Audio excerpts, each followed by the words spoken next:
Mike Fisher reporting from Dallas Cowboys headquarters in Frisco. Can we have an intelligent conversation about the supposed coming firing of Mike McCarthy? An intelligent conversation, and then maybe from me, an impassioned plea to try to remain calm. So this started, besides not counting Cowboy fans who for some reason hate Mike McCarthy, not counting you.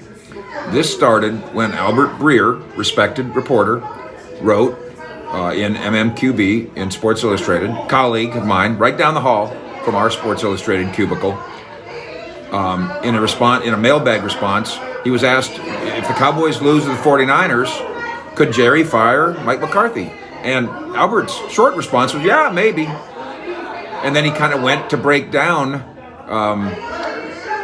or suggest the impatience and impetuousness of Jerry Jones. He didn't use those words, but if you're going to fire Mike McCarthy after a 12-5 season and then pre-plan it in case he loses a playoff game, well, that would be pretty impetuous and pretty impulsive, even though somehow it's already planned.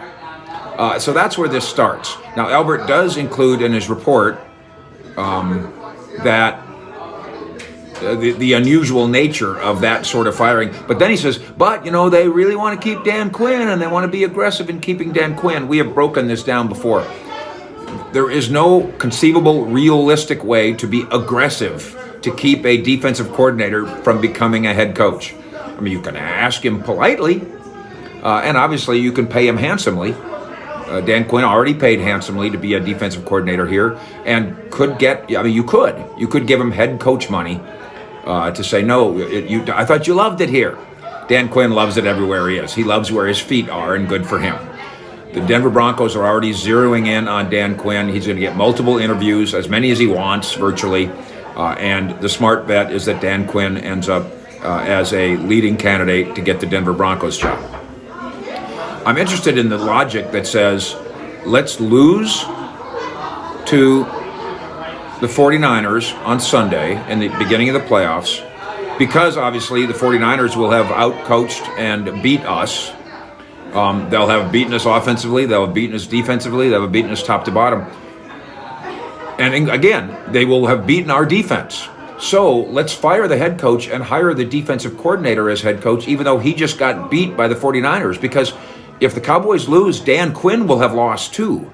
How does that make him a magical answer as the solution to be the heir of Mike McCarthy? Well, after Breer writes it, now Jason La Canfora at CBS, now he's saying, and Jason is saying, people close to Jerry are saying this, that Mike McCarthy, that there's going to be major changes up top if they lose to the 49ers. Well, up top obviously doesn't include Jerry and Steven. It doesn't include Will McClay. Up top would be Mike McCarthy.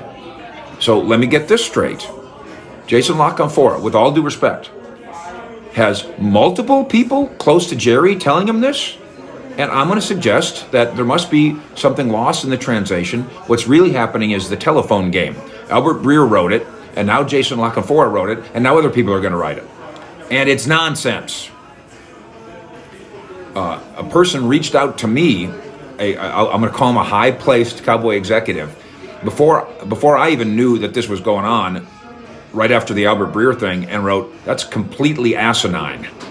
Now, it doesn't mean it's impossible. Is there a circumstance under which Mike McCarthy could screw this up so bad and then go up to Jerry's suite after the game and say, F you, fire me?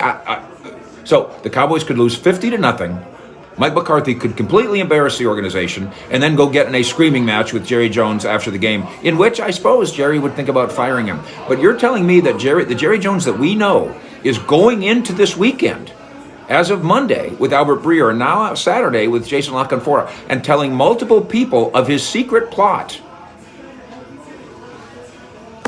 to fire his head coach if they lose. Not if they lose a close game, not if they lose on a bad call, not if they lose because Dak gets hurt. Lose, and you're fired. Now I'm going to cover my ass and say that I suppose there's some when pigs fly circumstance under which this could happen. There is no, however, logical, circumstance under which this can happen. There is absolutely zero chance that Jerry and Stephen have sat down and said, here's what we're going to do. If we lose 27-26, we'll keep him. If we lose 27-19, we're firing him.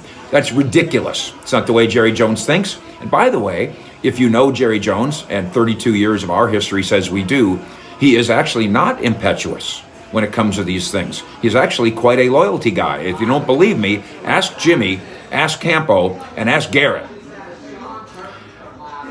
I'm seeing some people say that that his comment to 105.3 The Fan this week, it's Super Bowl or bust, that means he's firing people. But as I've said many times, what does bust mean? There's no bust.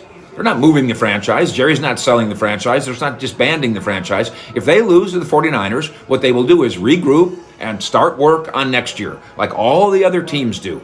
Again, barring a when pigs fly circumstance involving McCarthy. This is illogical. There are not multiple people who think this in the building. Jerry is not having secret meetings plotting the firing of Mike McCarthy. It is, according to my high-placed source inside this building, completely asinine. But if pigs fly on Sunday and Mike McCarthy gets fired, you will be the third to know. With the Cowboys in Frisco, Fish out.